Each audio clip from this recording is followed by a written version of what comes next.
नमस्कार स्टूडेंट। अब हल करते हैं सवाल नंबर 4। इसके पहले सवाल नंबर 3 तक बताए जा चुके हैं। यदि वो वीडियो नहीं देखे हैं तो लिंक डिस्क्रिप्शन में है और ये 6 नंबर वाले सवाल अब बताए जा रहे हैं। तो चलिए देखते हैं सवाल नंबर पहला। कह रहा है दो क्रमागत धन सम संख्याएं ज्ञात कीजिए जिनके वर्गों का योगफल 340 है। तो हमें संख्याएं ज्ञात करना है। तो मान लेते हैं, माना दो क्रमागत धन सम संख्याएं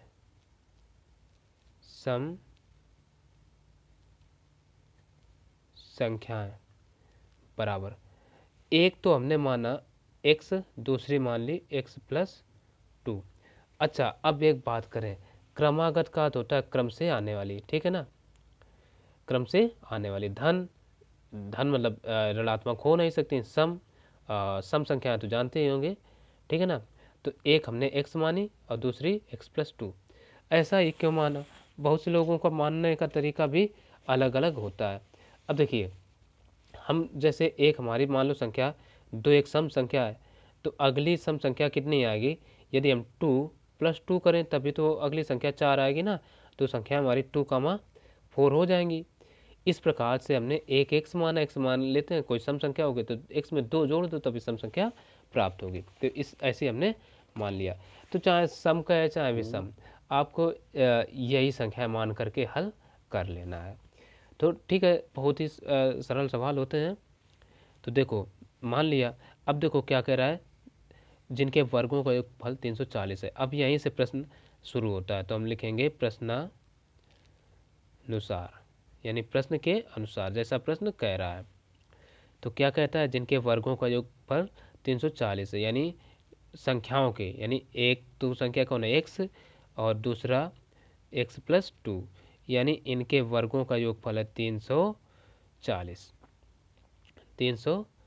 ये डबल ब्रैकेट भूल से लग गए हैं, आप सिंगल ही लगाना। तो अब क्या हो जाएगा, x² प्लस का इसका होल स्क्वायर ओपन करेंगे तो a+b का होल स्क्वायर से ये ओपन होगा। तो ये हो जाएगा x² प्लस का 2 का वर्ग होता है 4 प्लस 2ab, यानी 2 ये और 2 सूत्र वाले 4 हो गए x बराबर 340। अब देखो 1 1 2, यानी 2x² प्लस का ये 4x और प्लस के 2 बराबर 340।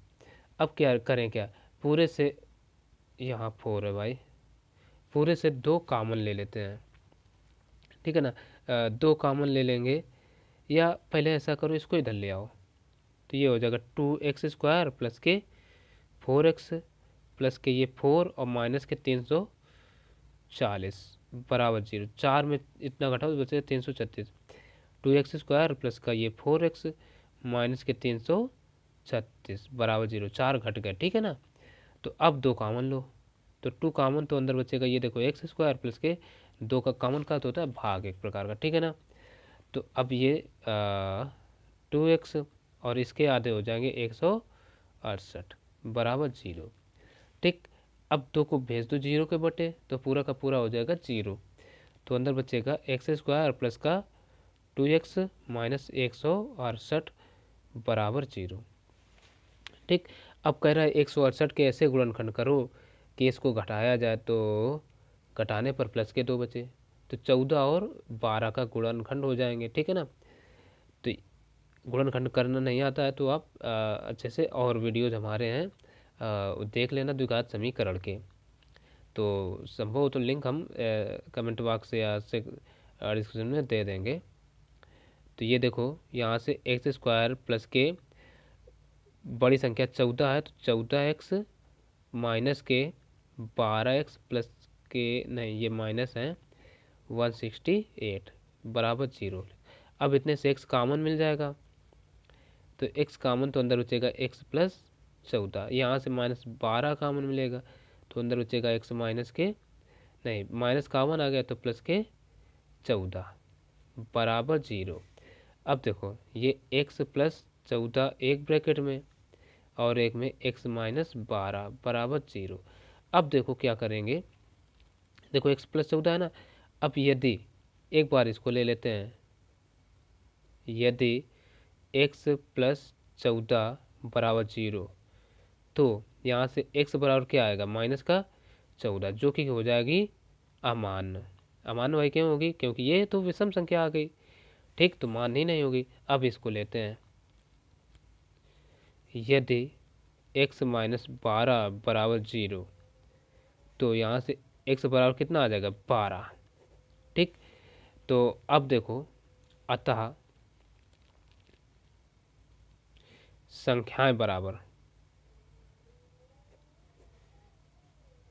क्या मान रखे थे, x कामा x प्लस 2, ये देखो है ना, x कामा x प्लस 2, तो x कामा x प्लस 2, तो x का मान कितना 12 आया, कामा 12 प्लस 2, तो ये आ जाएगा 12 कामा 14। यही हो गया इस सवाल के आंसर, ठीक। तो अब देखेंगे अगला सवाल। अब दूसरा सवाल देखिए, कह रहा है हल कीजिए। सवाल है x minus 2 x plus 3 x minus 3 into x plus 4 is equal to 40। तो इसको हल करना है। हल करने के लिए क्या करेंगे, कुछ ऐसी संख्या हमें चुन लेना है जिसको हम कुछ मान सकें। तो हम क्या करते हैं, इनको गौर से देखेंगे। देखो x माइनस 2 और फिर उससे एक ज़्यादा x प्लस 3 है, यानी तो इनका जोड़ा बन सकता है। फिर x माइनस 3 यानी माइनस वाली संख्या, और फिर x प्लस 4 इससे एक ज़्यादा है, तो इनका जोड़ा ले लेते हैं और इनका जोड़ा ले लेंगे। तो इसको हम लिखते हैं x minus 2 x plus 3 x minus 3 और ये x प्लस का 4 इज इक्वल टू 40, हमने लिख लिया। अब इनका आपस में कराएंगे गुणा, x का x में तो ये हो जाएगा एक्स स्क्वायर, एक्स का 3 में तो प्लस का 3x, 2 का इसमें तो माइनस का 2x और 2 का इसमें तो माइनस के 3 दूना 6, एक ब्रैकेट में। और इसको इनका कराएंगे तो ये x का x में तो ये एक्स स्क्वायर, एक्स का 4 में तो प्लस का 4x, 3 का इसमें तो माइनस का 3x और 3 का इसमें तो माइनस 3 चौको ये देखो 12 बराबर 40। अब देखो इनको आपस में ऐड कर लेते हैं, तो ये एक्स स्क्वायर माइनस के देखो नहीं प्लस के 3 में 2 गया, बचा कितना 1, यानी सिंगल एक्स माइनस के 6। और इसको क्या करते हैं, एक्स स्क्वायर देखो 4 में 3 गया, बचा सिंगल एक्स और -12 इसको अगर हम ऐसे -6 लिख लें कोई दिक्कत, बराबर 40। मानने को हम इतना और इतना भी मान सकते थे, कोई ज़रूरी नहीं, ठीक है ना, हमने ऐसा मान लिया। आप चाहें तो इसको केवल एक्स स्क्वायर प्लस एक्स को भी मानकर हल कर सकते हैं। तो इतना हमने मान लिया। अब क्या करते हैं, माना, यहीं से मान लेते हैं, माना x square plus x minus 6 बराबर 0 नहीं, कोई संख्या दूसरे राशि y मान लिया। तब देखो क्या होगा, इसके स्थान पर यानी इसमें पूरा का पूरा में y रख देना है, तो ये हो जाएगा y इंटू वाई माइनस के, ये देखो इतना और इतना, ये पूरा का पूरा y हुआ, तो ये -6 बचे ना, बराबर कितना 40 के, y का गुणा करा दो तो वाई स्क्वायर माइनस के 6y और 40 को भी इधर ले आओ तो माइनस के 40 बराबर 0। अब बताओ कोई दिक्कत, इतना हो गया तो, है ना। तो अब ये सवाल कह रहा है कि 40 के ऐसे गुणनखंड करो कि उनको घटाया जाए तो 6 बचे, ठीक है ना, वो भी माइनस का 6, तो 10 चौक 40, है ना। तो अब हम क्या करेंगे, देखो वाई स्क्वायर, ठीक, माइनस के 10y प्लस के 4y माइनस के 40 बराबर 0, इतने से y कामन तो y माइनस का 10 प्लस इतने से 4 कामन तो अंदर जगह y माइनस का 10 बराबर 0।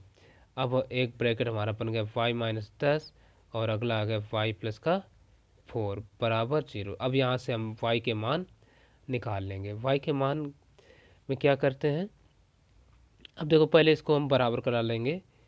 यदि y माइनस 10 बराबर 0। तो यहाँ से y बराबर कितना आ जाएगा 10। एक बार इसको ले लेते हैं। यदि y प्लस 4 बराबर 0 तो y बराबर माइनस का 4। ये आ गया। अब इतना आ गया, क्योंकि अब y तो था नहीं, हमें मान चाहिए x के, ठीक है ना। तो ये जो y के मान आए हैं इनको हम जो माने थे उसी में रखेंगे। तो हम लिख देते हैं y के मान रखने पर, चलो रख दो भाई y का मान पर ये था, तो हम पहले ये 4 ही रखे देते हैं। एक्स स्क्वायर प्लस के 6x केवल x है, ये था x square plus x minus 6 बराबर y, ये माने थे। तो y का मान हम रख रहे हैं 4 पहले, ठीक है ना। तो एक्स स्क्वायर प्लस का x माइनस 6 बराबर माइनस के 4, 4 को इधर ले आओ तो ये एक्स स्क्वायर प्लस के x। अब देखो ये माइनस का 6 है, 4 इधर आएगा प्लस का 4 हो जाएगा, बराबर बचेगा 0। तो ये एक्स स्क्वायर प्लस का x, अब देखो 6 में 4 घटा दो बचे माइनस के 2 बराबर 0। अब इसके कर लेंगे हम गुणनखंड। तो कैसे गुणनखंड करो, घटाने पर 1 आ जाए तो क्या बनेगा एक्स स्क्वायर, ठीक है ना, प्लस के देखो 2 एकम 2 है ना, तो प्लस का 2x माइनस का x माइनस के 2 बराबर क्या करो 0। तो इतने से x ले लो कॉमन, तो x प्लस का 2 और यहाँ से माइनस 1 कॉमन, तो x प्लस का 2 बराबर 0। तो अब देखो ये x प्लस का 2 इंटू एक्स माइनस 1 बराबर 0, इतना आ गया। अब कर लेते हैं यदि, तो है ना, यदि x प्लस 2 बराबर 0 तो x बराबर कितना आ जाएगा माइनस का 2। एक बार इसको ले लो। यदि x माइनस 1 बराबर 0 तो x बराबर कितना आएगा 1, ठीक।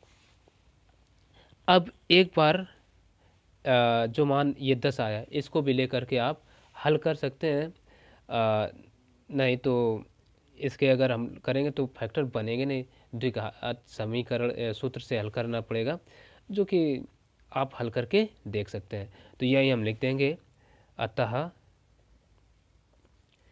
x बराबर 1 कामा माइनस 2, ये हो गए इसके आंसर। तो अब एक सवाल और देखते हैं। अब अगला सवाल कह रहा है 2x अपान एक्स माइनस 3 प्लस 1 अपान 2x plus 3 plus 3x plus 9 अपान 2x minus 3 into 2x plus 3 बराबर 0, और एक रिस्ट्रिक्शन दे रखे हैं x is not equal to 3 comma 3/2 के मूलों की प्रकृति ज्ञात कीजिए तथा इसे हल भी कीजिए। ये सवाल दिया है, तो चलो हम हल करने के लिए सबसे पहले सवाल लिख लेते हैं। ये सवाल, अब क्या करते हैं, सबसे पहले इसका करते हैं एलसीएम। तो एलसीएम ले लेंगे, तो एलसीएम में देखो x माइनस 3, ठीक, फिर 2x प्लस का 3, और वही चीज़ तो इधर भी दे रखे हैं ना, तो एलसीएम हमें यही इतना मिल जाएगा। अब करते क्या है, x माइनस 3 का भाग अगर इसमें दें तो कितना आएगा 2x प्लस 3, तो ये हो जाएगा 2x इंटू 2x प्लस 3, और जितने बार भाग जाता है उसका क्या होता है, जो है ऊपर उसी में गुणा हो जाता है। प्लस 2x प्लस 3 का भाग दो तो क्या आ जाएगा x माइनस 3, और प्लस, अब देखो जब इसका इसमें भाग दो तो पूरा का पूरा कट जाएगा, तो बचेगा कितना, एक बार जाएगा, एक का गुणा जब इसमें कराएं तो इतना ही रहने वाला है, तो 3x प्लस का 9, ठीक, इतना आ गया, और बराबर क्या है 0। अब इसको इधर करा दो गुणा 0 में, तो 0 हो जाएगा पूरा का पूरा, तो ये बचेगा 2x इंटू 2x प्लस का 3 और प्लस का ये x माइनस 3 और ये प्लस का 3x प्लस 9 बराबर पूरा 0। अब 2x का अंदर गुणा कराओ तो 2 का 2 में तो ये 4, और x का x में तो x स्क्वायर, 2 का 3 में तो प्लस का 3 दूना 6x, और प्लस का ये x माइनस 3 प्लस का 3x प्लस के 9 बराबर 0। अब इतना आ गया, अब इनको सबको जोड़ लो, 4x², x² तो 4 होंगे कि नहीं होंगे, होंगे। अब देखो 6x 7 7 3 10 यानी प्लस के 10x। अब देखो 9 में 3 ये घट जाएंगे तो बचेगा कितना, प्लस के 6 बराबर 0। अब यहाँ से करो क्या, 2 कॉमन मिल जाएगा, 2 ले लो, तो अंदर चलेगा ये 2x² प्लस के 2×5 10 यानी 5x प्लस के 2×3 6 बराबर 0। अब 2 को भेज दो 0 के बटे में तो पूरा का पूरा 0 हो जाएगा, तो बचेगा कितना, 2x² प्लस के 5x प्लस के 3 बराबर 0। अब 3 दूना 6 के ऐसे गुणनखंड करो, जोड़ने पर 5 है ना, तो 2x² प्लस के, देखो 3 दूना 6 है ना, तो 3x प्लस के 2x प्लस के 3 बराबर 0। अब करो क्या, इतने से हमें कॉमन मिल जाएगा x, दो पदों में, तो x कॉमन तो अंदर बचेगा 2x², x कॉमन लिया तो x² तो खत्म हो जाएगा, है ना, तो 2x प्लस का 3 प्लस यहाँ से 1 कॉमन लें तो अंदर आ जाएगा 2x प्लस का 3 बराबर 0। अब ये देखो 2x प्लस 3 एक ब्रैकेट में और एक ब्रैकेट में आ जाएगा x प्लस का 1 बराबर 0। अब कर लेते हैं, यदि 2x प्लस 3 बराबर 0 तो 2x बराबर कितना आ जाएगा, माइनस का 3 और x बराबर -3/2। एक तो ये आ गया। एक बार इसको ले लेते हैं, यदि x प्लस 1 बराबर 0 तो x बराबर आ जाएगा 1, वो भी माइनस का, ठीक। तो यहाँ से x के जो दोनों मान आए -1 का -3/2, ये मान आ गए। अच्छा, सवाल में हमें देखो पहले क्या कहा था, मूलों की प्रकृति ज्ञात करना था, हालांकि सवाल को पहले हमने हल कर दिया, खैर कोई दिक्कत नहीं। तो अब मूलों की प्रकृति बाद में भी निकाल लेते हैं। तो अब वो कहाँ से निकालेंगे, यहाँ से समीकरण ये जो बना, ठीक। चलो इसको हम 1 कह देते हैं, तो क्या कहते हैं, समीकरण 1 से लिखे लेते हैं।